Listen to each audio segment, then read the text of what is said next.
Saudações, caro telespectador, já está no ar o especial 4 de outubro, referente à data, não é? Em que comemoramos o Dia da Paz. Portanto, o Dia da Paz é uma data instituída para comemorarmos a assinatura do Acordo Geral da Paz de 1992 em Roma, capital da Itália, que pôs termo à prolongada guerra civil que opunha o governo da Frelimo e a guerrilha da Renamo durante 16 anos. Hoje é feriado nacional, por isso que dizemos que estamos em festa. Moçambique celebra o Dia da Paz e da Reconciliação Nacional. A data é comemorada anualmente, neste dia, em homenagem mesmo à assinatura do Acordo Geral da Paz. Foi um compromisso assinado entre Joaquim Alberto Chissano, antigo presidente da República de Moçambique, e pelo falecido presidente da Renamo, Afonso Dhlakama, e por mediadores da comunidade de Santo Egídio de Itália, pondo fim, conforme dissemos, aos 16 anos de guerra civil. Nós temos hoje como convidado o Dr. Hilário Chacate. Ele é docente universitário, é igualmente analista político. Estaremos juntos a analisarmos os fatos marcados nesta data, desde os tempos passados até hoje, que celebramos o 32º aniversário. Vamos fazer uma análise do contexto histórico, os desafios políticos, relações internacionais e por aí em diante. Seja bem-vindo, Dr. Hilário. Seja bem-vindo ao nosso programa. Antes de mais, queremos dar os parabéns pelo lançamento do seu livro, Os Paradoxos da Implementação de uma Reforma Salarial Controversos em Moçambique. Parabéns e bem-vindo. Muito obrigado. Eu também, em primeiro lugar, agradecer pelo convite que a TV MBC formulou e também agradecer por esta oportunidade de estar aqui e saudar aos telespectadores da TV. E agradecer também pelas felicitações no contexto do lançamento do meu primeiro livro sobre Tso. Muito obrigado. Muito bem, doutor. Vamos começar mesmo por fazer uma avaliação geral do impacto dos acordos de paz de 1992 na estabilidade política e social de Moçambique. Hoje passam 32 anos. Como celebrar os acordos de paz?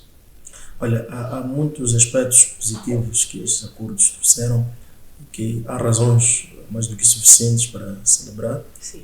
Primeiro é que nós costumamos falar daquilo que chamamos dos dividendos da paz.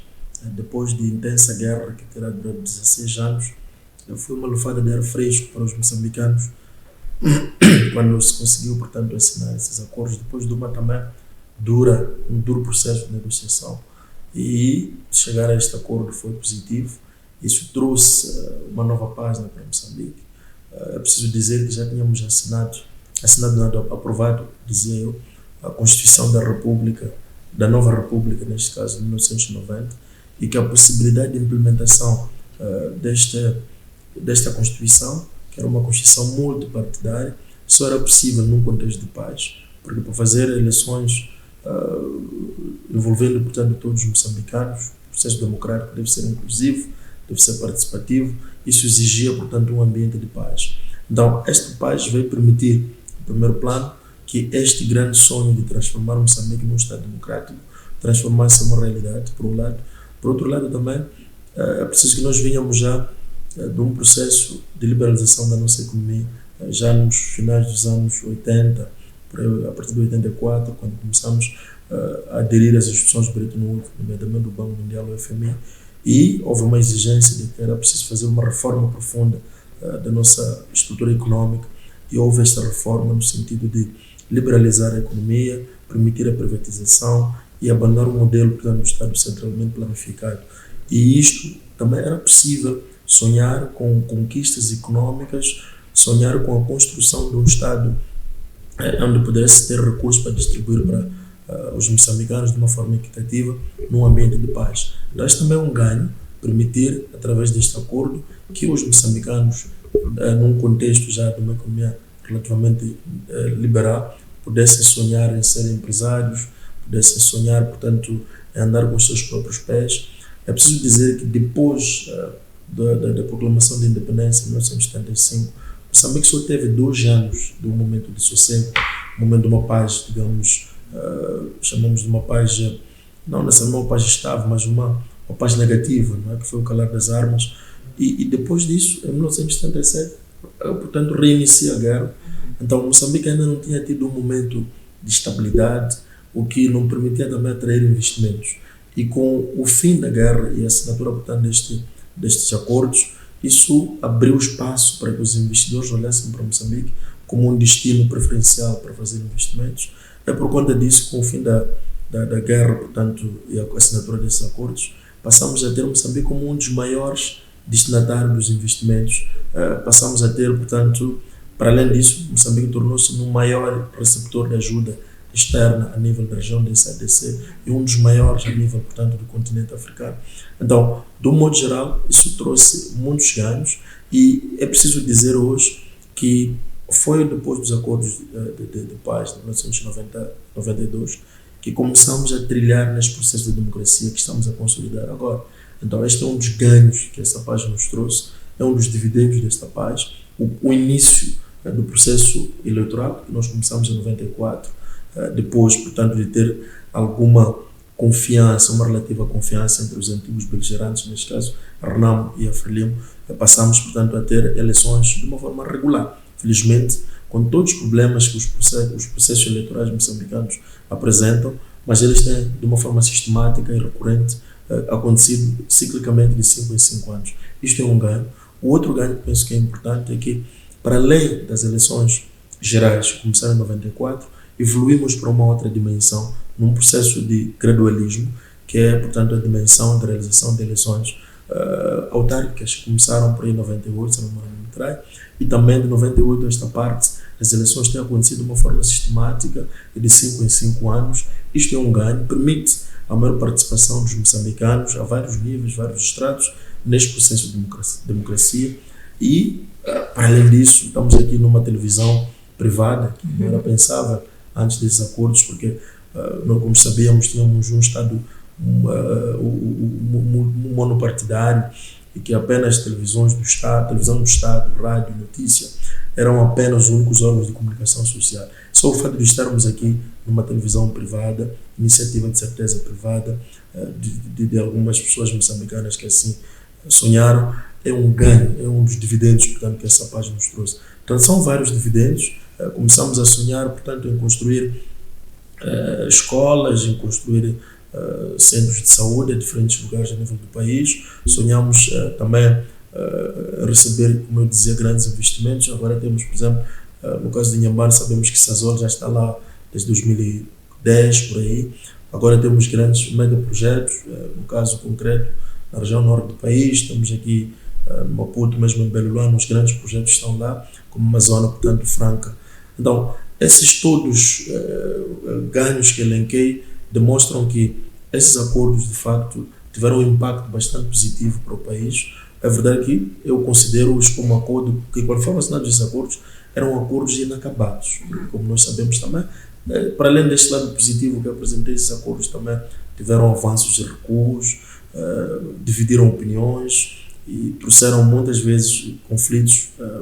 Várias vezes os beligerantes voltaram a pegar nas armas 20 anos depois. Significa que os acordos não foram acabados, né, que foram depois, mais tarde, assinados vários outros acordos, o que levou Moçambique de alguma forma a ser um Estado caracterizado por vários acordos, não é? Agora em 2019 assinamos acordo definitivo. Só a designação desse acordo já é curioso. E Dr. Hilário acha que os moçambicanos continuam a ser mensageiros da paz e da harmonia, e acha que têm abraçado o diálogo como a única via para se alcançar consensos? Há um livro interessante da autoria de Awepa, intitulado Por que a Paz Prevalece? Os Moçambicanos Respondem.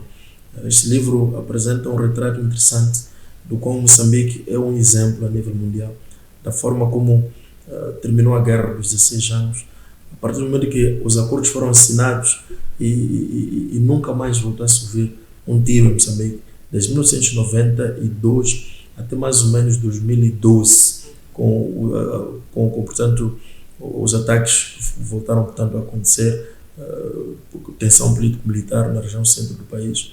Então, eu penso que sim, os moçambicanos são exemplares nesse aspecto, e que a forma impressionante como o líder da Renamo deu comando uma vez, ninguém mais deve disparar. E houve o obedecer deste comando durante 20 anos. Isso é impressionante. E no seu ponto de vista, como é que os diversos setores ou pelouros devem continuar a servir de pilares para a construção desta paz, desta harmonia social em Moçambique, não só para a geração atual, mas as vindouras? Olha, penso que é um desafio enorme. Preciso dizer que, ainda só para terminar esta questão da forma como as armas se calaram, a forma como os moçambicanos a vários níveis receberam os antigos guerreiros da Renamo, assim como os guerreiros, portanto, das forças de defesa de Moçambique, e conviveram com eles. E é natural aqui em Moçambique saber se o fulano de tal, aquele cidadão que vive ali, é um antigo guerreiro, portanto, da Renamo. Até há percepções certas ou não de que naquela comunidade mataram-se pessoas e quem matou foram os guerreiros da Renamo, guerreiros da Renamo, dizia eu, mas que aquele indivíduo está lá, bem acolhido, vive normalmente. Isso sinaliza claramente que os moçambicanos são pessoas de paz, são pessoas que sabem tolerantes e sabem perdoar. Agora, a pergunta que me coloca me parece que exige uma resposta bastante trabalhada, porque a minha grande preocupação é que discursos incendiários e que comprometem a paz, muitas das vezes nós não ouvimos dos estratos mais baixos, do nível do cidadão comum. Ouvimos daqueles que deviam ser eles, na verdade, os transmissores da mensagem da paz.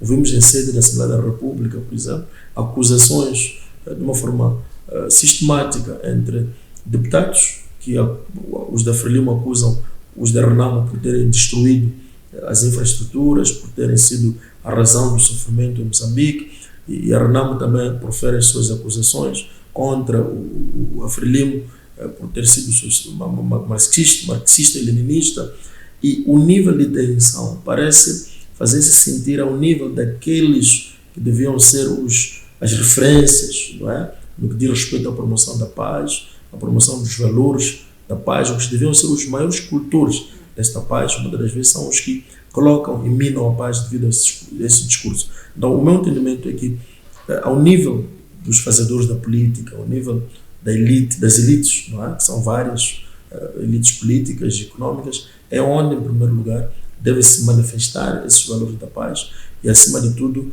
devem assumir um papel de referências e de exemplos para as gerações mais novas, os alunos e vários estratos da sociedade devem se inspirar nessas figuras. Mas também é preciso lembrar que a nossa paz também foi possível devido ao envolvimento de vários segmentos da sociedade, incluindo, sobretudo, os religiosos, não é? Como nós sabemos, por exemplo, o caso dos acordos de paz, participaram nesta negociação o Dom Jaime participou, o Dom Denis Singolani, dentre vários outros intervenientes, e demonstra claramente que a paz não se faz apenas entre os beligerantes, mas também é preciso envolver vários organismos ou vários estratos da sociedade. Os órgãos de comunicação social jogam um papel muito importante. É preciso que esses órgãos também sejam vistos como o espaço que promove este debate, cultiva esses valores da paz, não é? Porque são os veículos, portanto, de comunicação, de informação e também de formação, não é? Os órgãos de comunicação social participam de alguma forma na formação do cidadão, na formação dos indivíduos, daí que eles também jogam um papel extremamente importante. As escolas deveriam, na minha opinião, os nossos currículos deveriam incluir as matérias ligadas à paz como uma forma de promover esses valores, cultivar esses valores. A partir da tenra idade, na minha opinião, as crianças devem ser inculcados esses valores. Mas mais do que isso, Rosa, o meu entendimento é que nós como Estado fracassamos na medida em que não temos uma estratégia, não é, de reconciliação nacional, e tudo é, como diz o chefe do Estado, da maneira, não é? Não existe aqui, na minha opinião, uma estratégia muito bem construída e consolidada de promoção da paz, reconciliação a nível nacional. E a ausência desta estratégia de reconciliação nacional, para mim, é uma grande deficiência naquilo que se pretende como a promoção da paz. Eu explico por que eu defendo isto. O meu entendimento é que os entendimentos de diferentes intervenientes da sociedade sobre a paz são diversificados. Não sei se o que a Renamo entende como a paz é a mesma coisa que a Frelimo, o governo entende como paz. O que entendo como paz, não sei se é a mesma coisa que tu entendes como paz.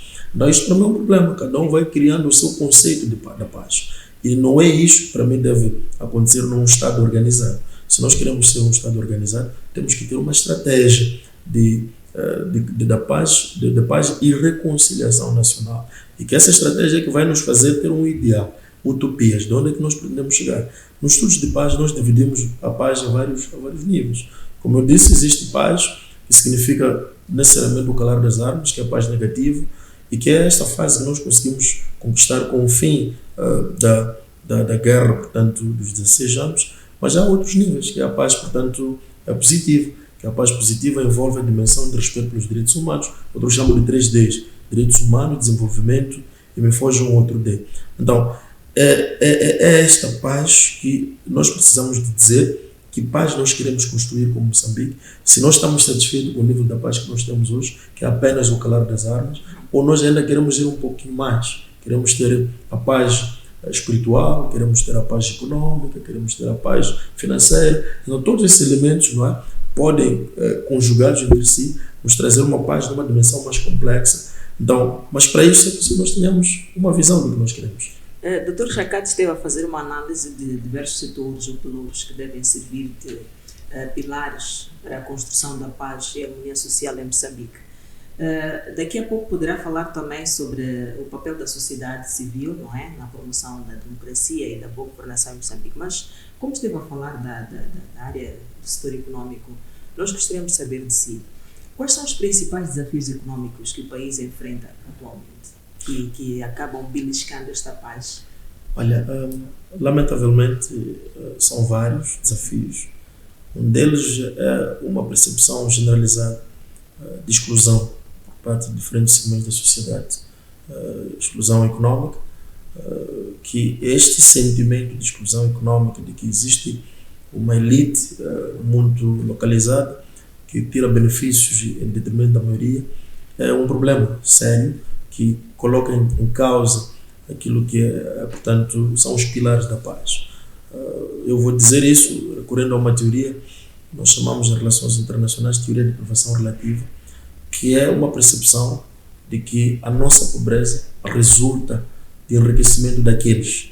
Então, este sentimento de nós e eles é muito perigoso quando nós cultivamos e ele generaliza-se dentro de uma sociedade. E, lamentavelmente, em Moçambique, me parece que esta percepção está a generalizar-se, de que a maioria dos moçambicanos estão pobres porque há um grupinho específico que está a ficar rico.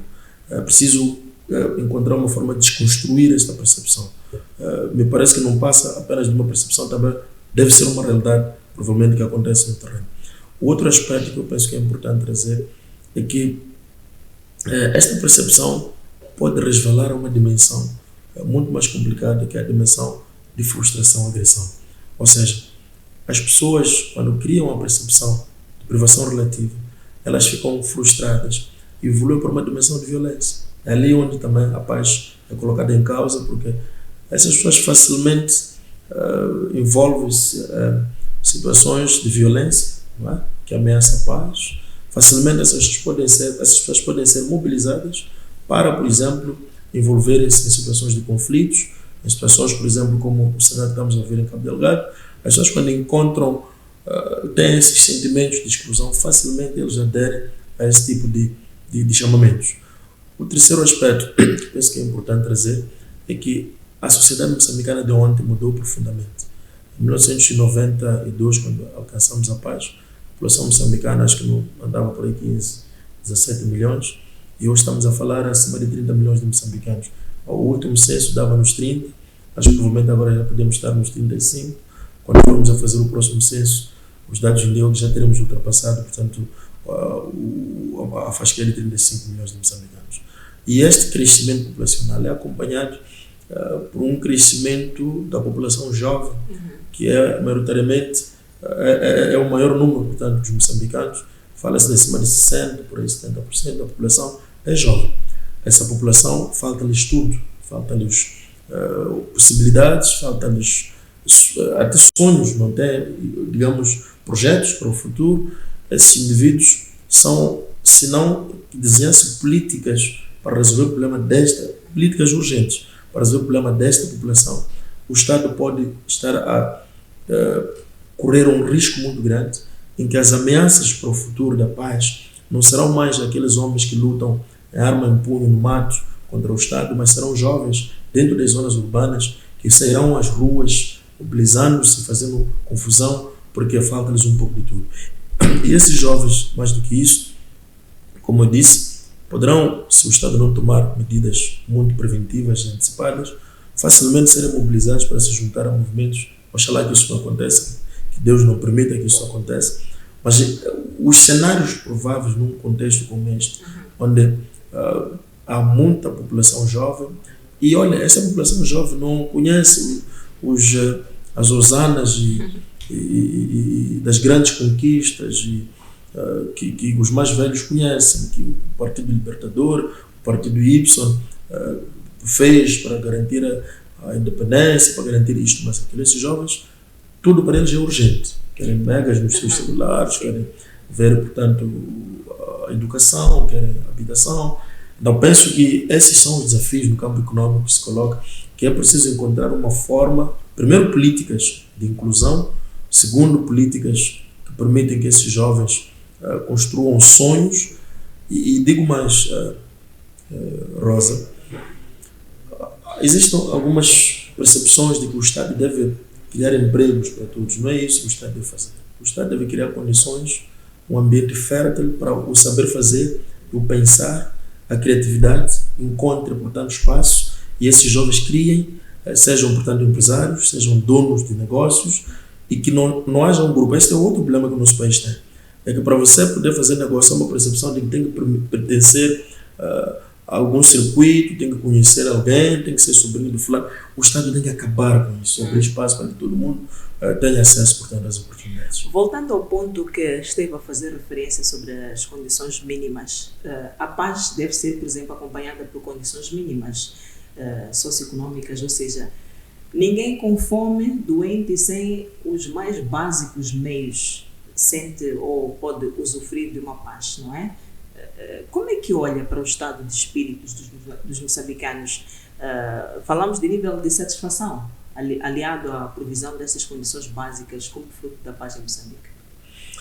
Olha, fracassamos nisso. Por exemplo, esteve agora a dizer que os jovens devem passar de pensar que para fazer um certo trabalho, para criar emprego, tem que estar aliado.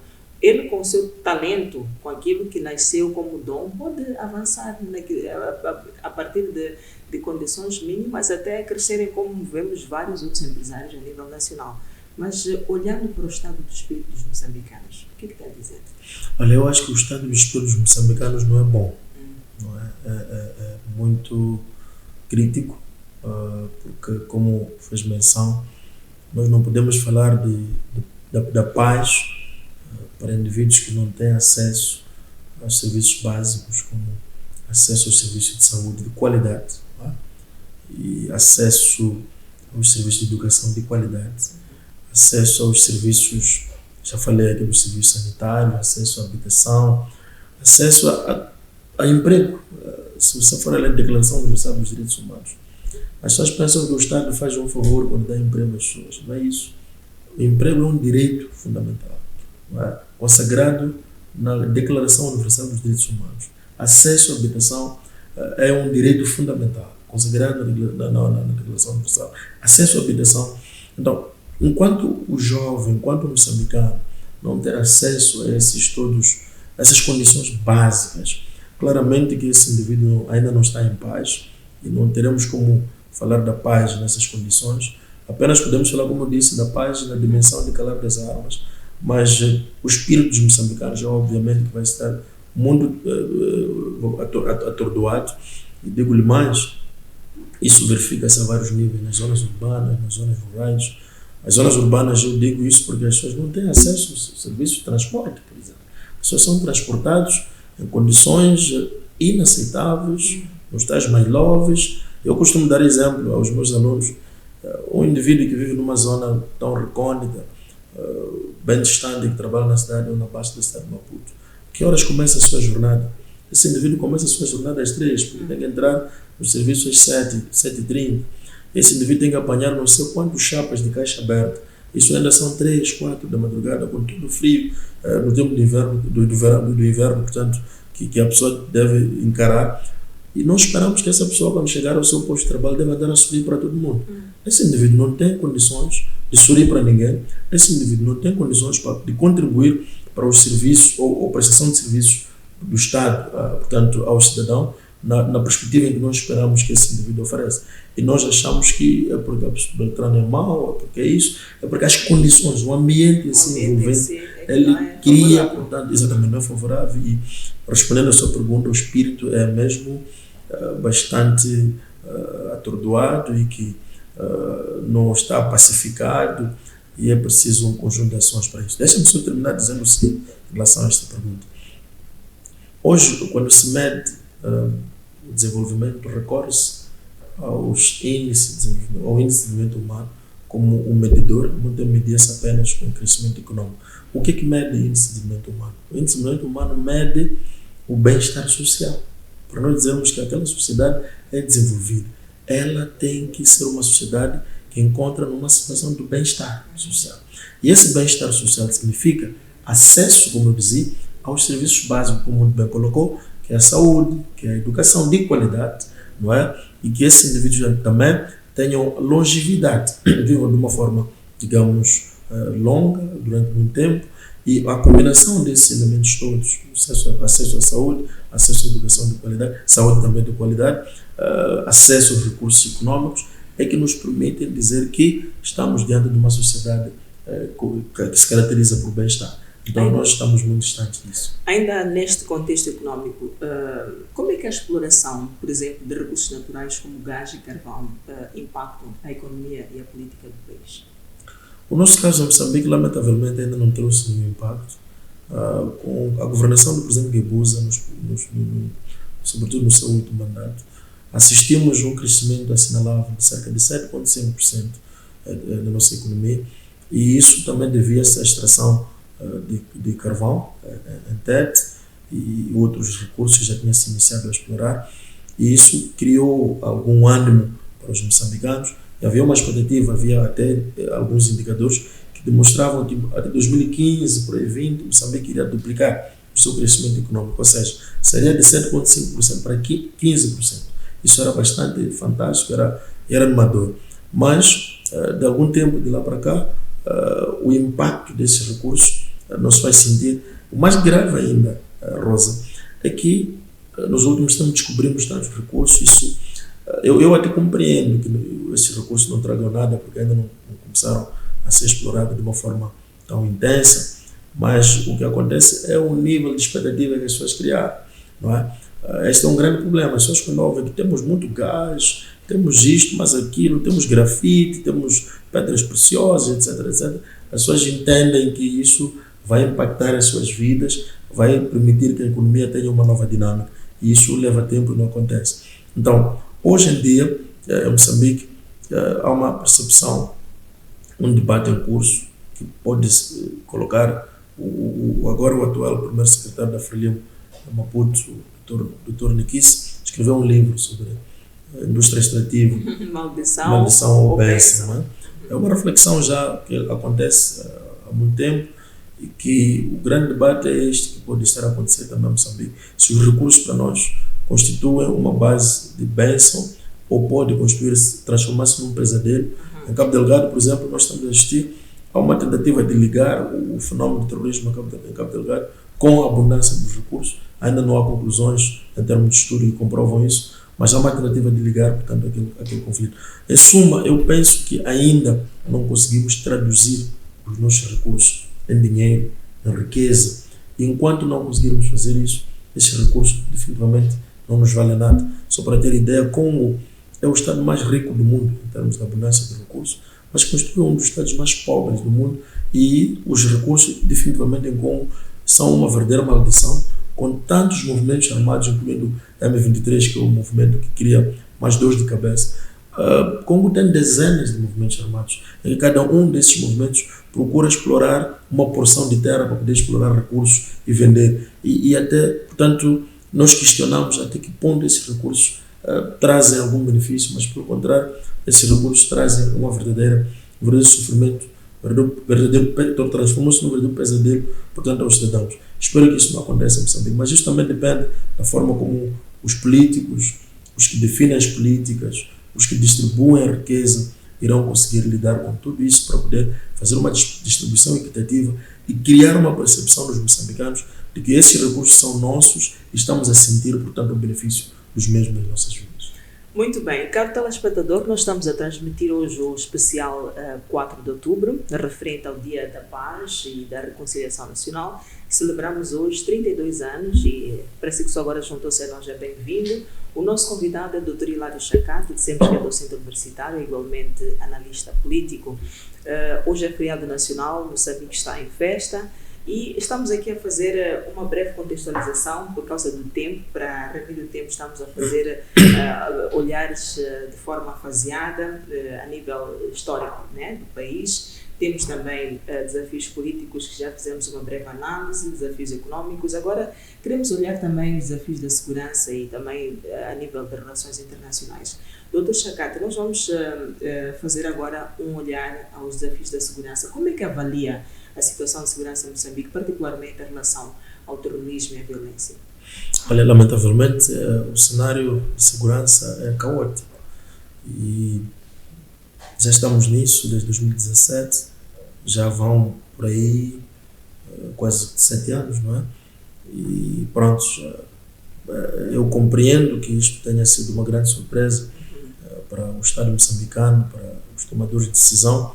Uma surpresa porque achamos que o terrorismo sempre foi um fenómeno bem distante dos países do Médio Oriente, dos países da região, portanto, do norte não, a região, portanto, dos Grandes Lagos, as outras regiões, como o Congo, como fez menção, Somália e por aí em diante, e nunca imaginamos que esse fenómeno poderia chegar a Moçambique.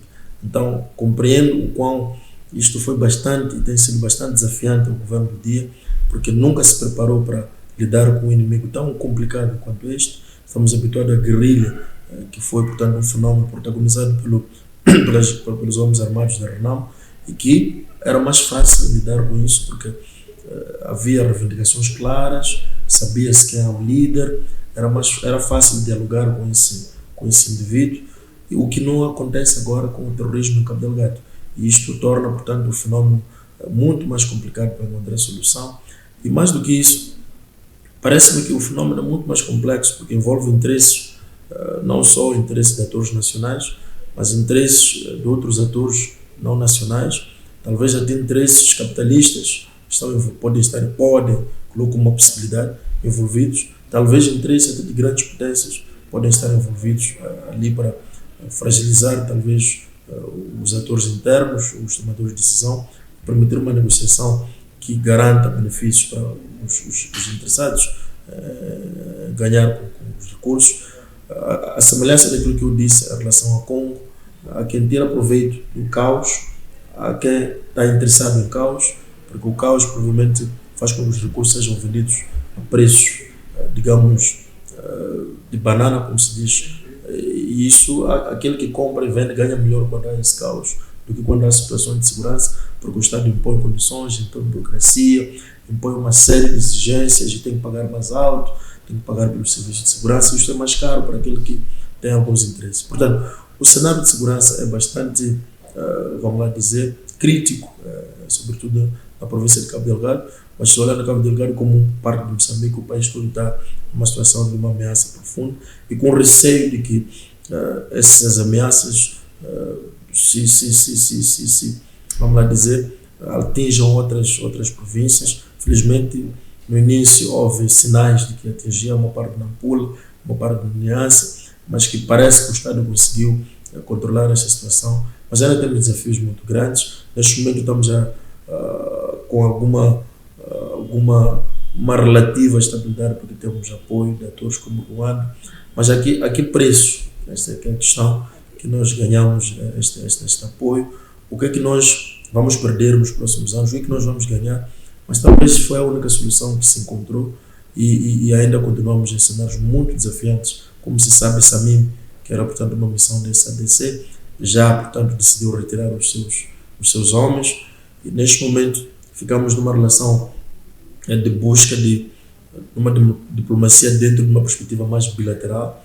Temos as forças sul-africanas no terreno, temos as forças de Tanzânia, não sei quais são as outras forças que estão lá, mas agora a perspectiva é mais bilateral. Temos os ruandeses, como se sabe, e talvez, não sei se essa estratégia de relações mais bilaterais funcione melhor do que a perspectiva antiga, que era uma perspectiva mais multilateral. Tínhamos relações bilaterais neste combate ao terrorismo com Ruanda, mas com os outros atores da SADC eram muito mais multilateral. Também temos com a União Europeia, que também é uma perspectiva também multilateral. Portanto, a situação de segurança é desafiante.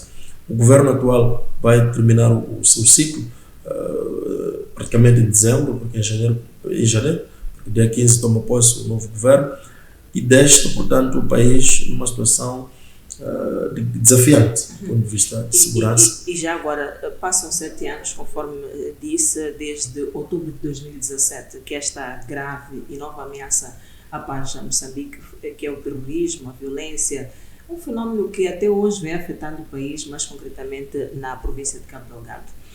No seu ponto de vista, quais são as implicações deste conflito armado na zona norte do país para a segurança regional e para a paz do país? Até que ponto o terrorismo foi um revés, ou é até hoje um revés da paz no nosso país? Olha, não pode haver dúvidas que nós estamos numa situação de uma ameaça muito mais complexa do que, como eu dizia, aquela ameaça que nós tivemos com a guerra dos 16 anos. Por todas as razões que eu expliquei aqui, não sabemos quem é que está por detrás dos ataques em Cabo Delgado, não sabemos o que esses protagonistas desses ataques pretendem, qual é a reivindicação, quais são as reivindicações desses atores. Já ouvimos o Estado Islâmico a reivindicar os ataques, o que o Estado Islâmico pretende em Cabo Delgado a gente não percebe, e isso torna o fenómeno muito mais complexo, primeiro para as comunidades da província de Cabo Delgado, mas também porque adia ações de várias comunidades em Cabo Delgado e de Moçambique, do mundo geral, que era de extrair os recursos abundantes naquela província e, através dessa extração, permitir provocar o desenvolvimento que tanto se sonha em Moçambique e combater, através disso, a miséria, a pobreza e a penúria que o país já há muitos anos vem, portanto, experimentando. Então, isto é uma ameaça. Esta ameaça não é só na dimensão política, é uma ameaça que resvala-se para outras dimensões, como dimensão económica, como dimensão, portanto, social, a própria segurança pública, e isto tudo, de alguma forma, como eu disse, demonstra que a ameaça é tão complexa em Cabo Delgado. E pergunta-me em relação à região, é claro que os terroristas, neste momento, eles operam como atores, nós tratamos-los por atores agora das relações internacionais. Antigamente os atores eram apenas os Estados, mas com o fim da Guerra Fria, os atores, numa perspectiva que nós chamamos também de uma perspectiva que é interpretada à luz da teoria pluralista, que significa que há uma pluralidade de atores.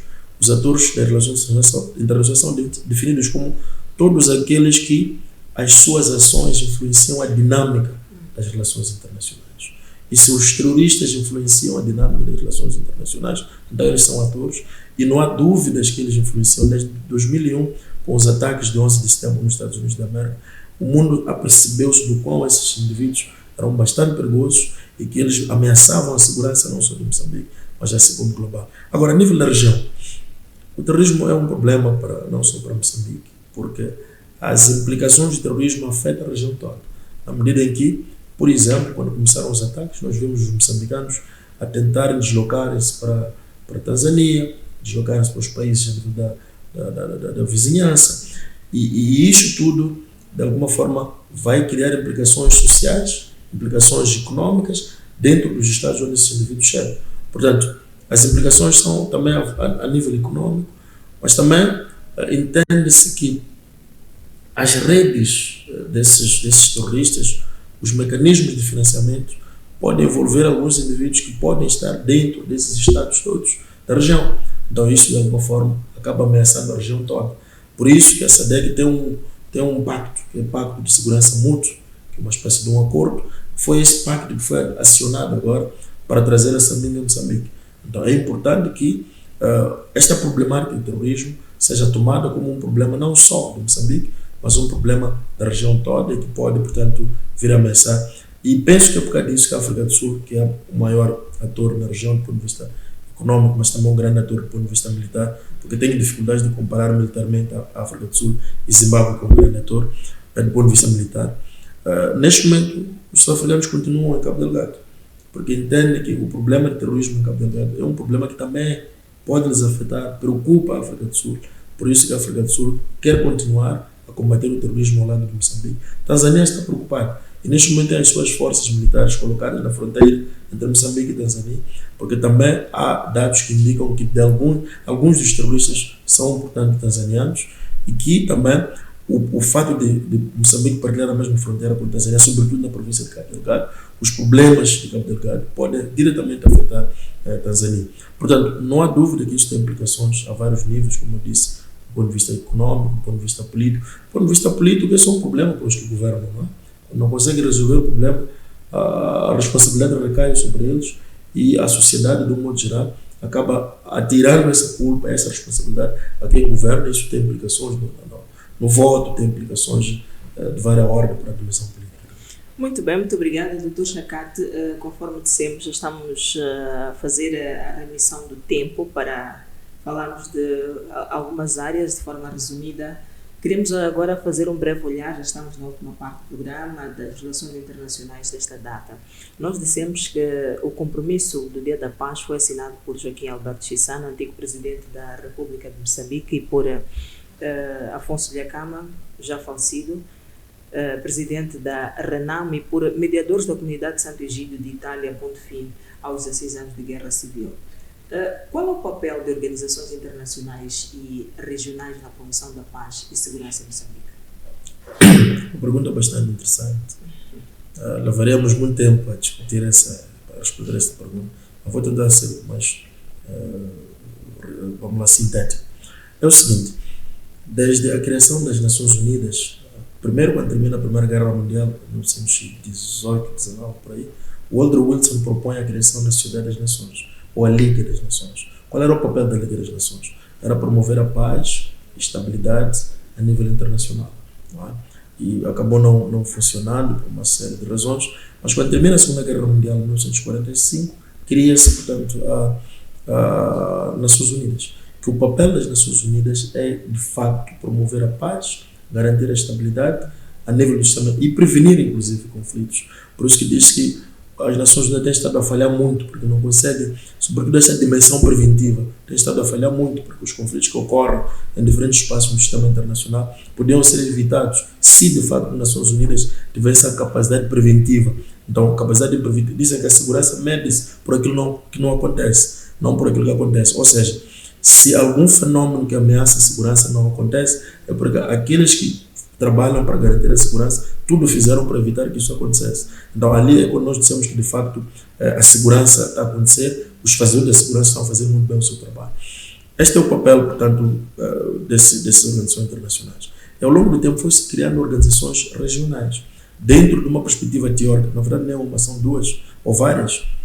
Uma delas é a teoria que nós chamamos de funcionalista, que procura, agora chamamos de neofuncionalismo, que procura promover a integração regional a nível, portanto, dos blocos específicos regionais, e também a teoria de interdependência complexa, que ela acredita que a criação de interconectividade a vários níveis entre diferentes estados da mesma região, a dimensão política, domínio econômico, domínio cultural, domínio social, cria coesão entre diferentes estados e automaticamente reduz o grau de conflitualidade nesses blocos regionais, garantindo maior paz, promovendo cooperação, e a cooperação também, por seu lado, ela acabar não reduz a possibilidade de eclosão de guerra. Por exemplo, hoje nós não podemos imaginar uma guerra na União Europeia, não é? E foi o palco de várias guerras, desde conflito, por exemplo, conhecido como Guerra Franco-Prussiana, nos anos 1900 e pouco, Guerra dos 30 anos, Primeira e Segunda Guerra Mundial, mas quando a Europa decidiu criar CECA, que é a Comunidade Econômica de Carvão e Aço, que mais tarde ficou conhecido como União Europeia, acabou com a guerra naquela região. Hoje estamos a falar da zona Schengen, onde as pessoas com um passaporte viajam para todos os estados, as pessoas vivem num estado e trabalham no outro, e esta toda interconectividade que eu trouxe aqui, as teorias que explica, e anula de alguma forma a possibilidade de conflito e permite maior cooperação. A nível da SADC, por exemplo, que é um bloco regional também, que é uma organização internacional regional, estamos a avançar a um ritmo bastante interessante, que hoje a pessoa basta ter o seu passaporte, pode viajar para todos os Estados-membros da região, há superação de vistos, há alguns produtos, por exemplo, que não pagam, portanto, são isentos do pagamento de taxas aduaneiras. Isso permite maior cooperação a nível da região e este é o papel das organizações regionais, promover as organizações internacionais, promover a maior cooperação, promover a paz, remoção das barreiras comerciais, e isso traz maior nível de cooperação e reduz, portanto, os níveis de conflitualidade e ameaça, portanto, a paz e garante a estabilidade, portanto, nos estamos em colocar. Como eu disse, isto é um assunto que precisa bastante extenso, não é? Tempo muito longo. E depois é exatamente a área eu sou apaixonado por isso, é uma área relações internacionais. Tenho muita paixão por ela. Muito bem, mas então, Dr. Chakad, que medidas acredita que podem ou devem ser tomadas para assegurar que Moçambique continue a avançar em direção a uma paz duradoura ou a um desenvolvimento sustentável? Vou voltar para o meu ponto inicial. Moçambique precisa definir o que quer como Estado. Esse é o primeiro ponto. Um Estado tem que ter ideia clara do que precisa, do que pretende, do que quer, de onde quer chegar. E nós parece andamos nessa matéria extremamente distraídos, sem noção real de onde nós pretendemos chegar. Só para teres ideia, um Estado como China está a implementar um projeto de 100 anos. Ou seja, a China está a visualizar-se daqui a 100 anos. Significa que os que sonharam a estratégia de 100 anos da China não estão a olhar para os seus umbigos, não estão a olhar para eles hoje. Ninguém vai viver 100 anos. Estão a sonhar China depois deles estar no mundo. Então, é isso que Moçambique precisa de fazer. Moçambique precisa de ter um plano estratégico, não é? Precisa de ter utopias muito bem desenhadas, precisa de visualizar-se daqui a 30, 50 anos, 100 anos. E isso passa necessariamente de desenho de projetos, desenho, portanto, de plano estratégico como nação e com clareza de daqui a 10 anos queremos estar aqui, daqui a 20 anos queremos estar aqui. Isso não é coisa de outro mundo. Assim como um ser humano normal senta, desenha um projeto seu e define que daqui a 5, 10 anos eu pretendo alcançar esta e aquela meta, o Estado moçambicano precisa de fazer isso. Se não consegue fazer, pode consultar consultores internacionais, pode contratar consultores internacionais para desenhar um projeto magnífico para esse país. Aliás, desenhar várias propostas e nós escolhermos a proposta que nos interessa como Estado moçambicano, dizer que essa proposta nos vai levar a sítio X. Então, para mim, este é o grande calcanhar daquilo desse país. O país parece andar sempre a adivinhar as coisas. E vou lhe assegurar, por exemplo, de acordo com pouca experiência que eu tenho, veio o presidente Guebuza com grandes ideias, a Revolução Verde, Jatrofa, projeto de 7 milhões nos distritos, e tudo isso quando ele foi, também foi com ele. Grandes projetos de construção de infraestruturas que mudaram a paisagem, por exemplo, de Maputo, da zona da Baixa da cidade. Alguns até pensavam que a cidade de Maputo parecia uma zona estrangeira. Exatamente. A criação, por exemplo, do Marchis dos Triunfos, por aí, são projetos do indivíduo que tinha uma visão interessante do Estado. Há quem diz que o fato de ele ter veia, portanto, de negócio, permitiu inspirar, portanto, a juventude, o país todo, a sonhar nessa perspectiva. Veio o presidente Nhosse, começou tudo de novo. Veio com estratégias dele, que infelizmente é difícil ainda definir com clareza o que é que pretendeu em termos de estratégias claras do Estado, e agora vai embora. Daqui a pouco veio, portanto, seja lá o seu Chapo, o seu Venâncio, o Sufo, o Lutero Simão, qualquer um desses, portanto, é presidenciável, e provavelmente vai chegar como estatuto de novo. Isso demonstra claramente essas descontinuidades. Essas descontinuidades verificam-se ao nível mais alto do Estado, mas também há vários outros níveis, nos ministérios, em vários outros setores. Chegou um ministro com novas ideias, como o Celso Guré chegou ali com Sustenta, que é uma nova criação dele que tinha lá no Ministério de Terra, depois carregou para o Ministério da Agricultura lá com ele. Grande projeto de Sustenta, que parece que a forma como está a desaparecer, a gente não está a perceber muito bem. Depois já virou outro, com outras iniciativas. Então, isso demonstra claramente que o Estado não tem um projeto. O que deve acontecer, Rosa, é que o Estado, como Estado, tem que ter um projeto. E eu, como candidato à presidência da República, quando chego na presidência da República, eu vou implementar um projeto do Estado, está lá. Não interessa qual é o meu partido, não interessa a minha filiação política. se eu sou da Renamos, seja lá do que partido for. Deve seguir. Eu sei que quando chegar no Estado, lá na presidência, há um projeto. Agora, a forma como eu vou implementar vai depender da minha astúcia, vai depender do meu pragmatismo. Isso já vai variar em função de cada líder. Quando eu chego no ministério, não é para eu chegar no ministério e introduzir minhas coisas, porque eu estudei na China, porque eu tenho grandes conhecimentos, sou criativo, estudei na Europa, agora o que eu vi na Europa eu vou implementar. Não é isso que um Estado precisa. Quando você chegar no ministério, há um projeto lá, claro, você vai para implementar o projeto. Eu sou professor da universidade. Quando uma universidade me contrata para dar aulas, uma universidade séria, tem um plano curricular. E a cadeira que me dá tem um plano temático. E vai me dizer, olha, nesse plano temático aqui, vai lá desenhar um plano analítico. Então eu vou desenhar um plano analítico para viabilizar isto que está escrito no plano da universidade, para responder aquilo que é a exigência curricular daquela universidade, daquele curso. É assim como tem que funcionar no Estado. E nós somos aquela universidade que a universidade não tem plano. O docente, quando é contratado, diz, epa, vai lá e cria lá o plano, apresentamos lá. Essa universidade não é séria. Então o Estado também vai funcionando mais ou menos dessa forma. O Estado não pode.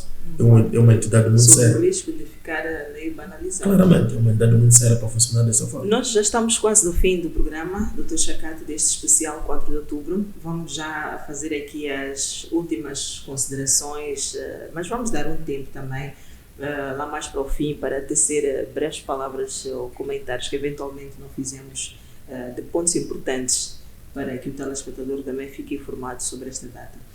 Nós estamos já na fase derradeira da campanha eleitoral e as celebrações deste 32º aniversário do Acordo Geral de Paz coincidem com o processo eleitoral e cuja votação termina, aliás, será no dia 9. Até que ponto a campanha eleitoral espelhou esta paz e como é que a votação deverá também confirmar que Moçambique está em paz? O grande calcanhar daqueles. Se compararmos a dinâmica da campanha em curso e as outras campanhas anteriores, penso que há muitas coisas positivas nesta campanha, no sentido em que as caravanas de diferentes partidos cruzaram-se e em termos de percentagem de alguns incidentes, penso que foram bastante reduzidos. Exatamente. E isto é um aspecto muito positivo, na minha opinião. Isso demonstra que provavelmente a nossa maturidade política vamos alcançando com esses processos todos que vamos realizando, tirando um e outro candidato que foram fazendo alguns discursos incendiários, que deve-se criticar e condenar esse tipo de discurso, porque é possível fazer política sem incentivar a desordem, sem incentivar a violência, porque a violência muitas das vezes é muito mais cara do que a gente imagina. Então, às vezes é mais caro do que os ganhos que nós esperamos daí, portanto, extrair. Portanto, é preciso evitar esse tipo de discurso. Agora, historicamente, as nossas eleições, lamentavelmente, não costumam terminar bem. E há todo um conjunto, lamentavelmente, não sou profeta de desgraça, mas há um conjunto de aspectos e fatores que faz com que os nossos processos não tenham credibilidade.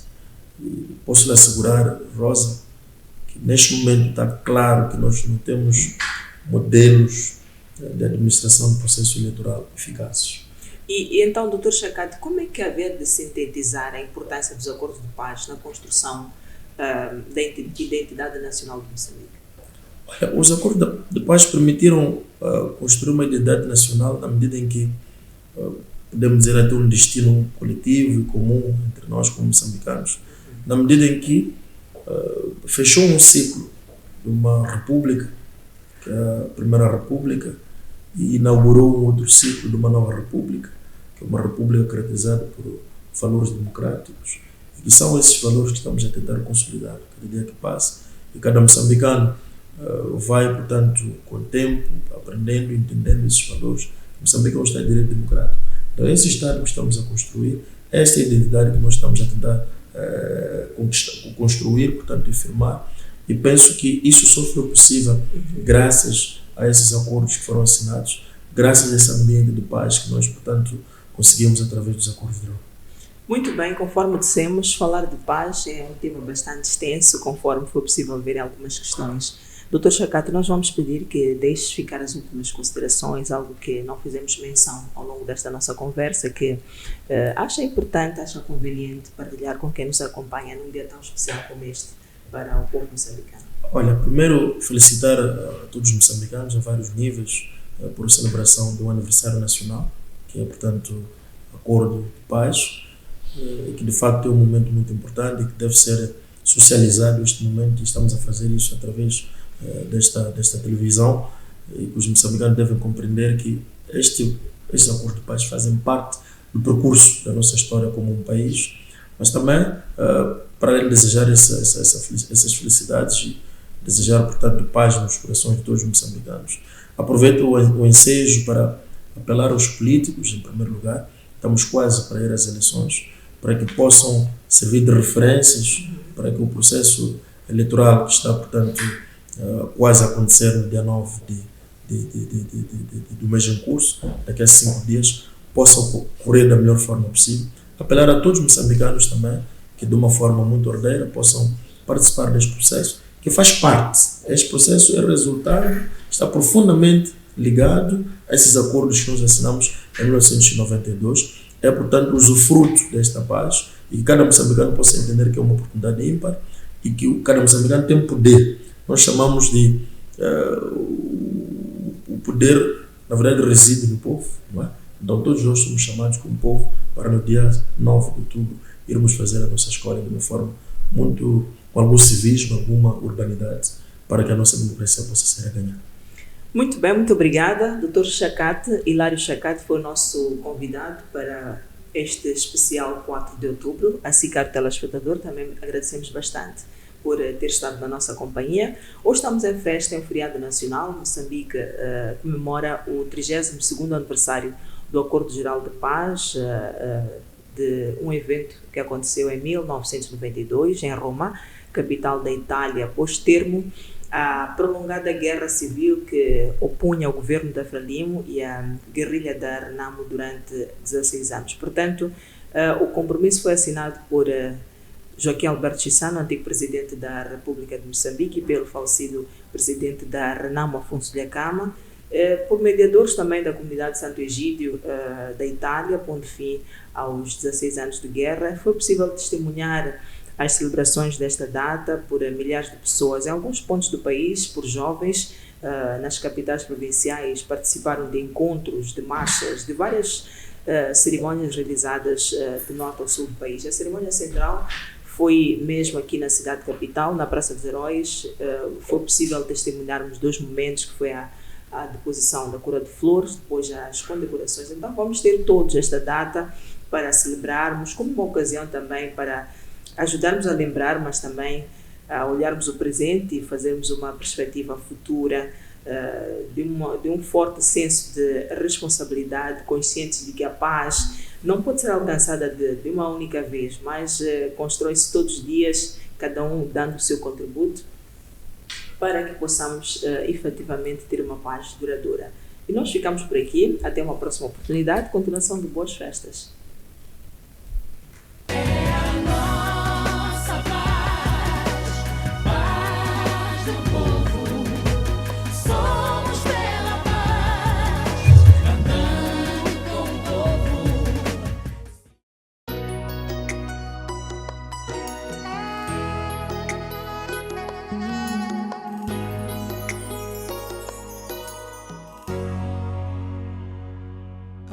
As ondas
chuva que invadem alma, almejam vitória serena e calma, vitória sim, sim, sim. Um amor em milhões de corações, partilhamos emoções. Alegria, dor, compaixão, amizade e amor. Eu não sou poeta, eu não sou profeta. Como Papa Samora eu vou dizer a frase certa. As crianças são as flores que não murcham. Façam mesmo pela paz, please, vocês todos que me escutam. Essa é a paz que eu pedi a Deus, Paz que eu desejo aos meus pais filhos, amigos, que cruzaram os céus. 2 dedos na minha chepa, Bomba das aberta, PAZ. paz, juntos nessa.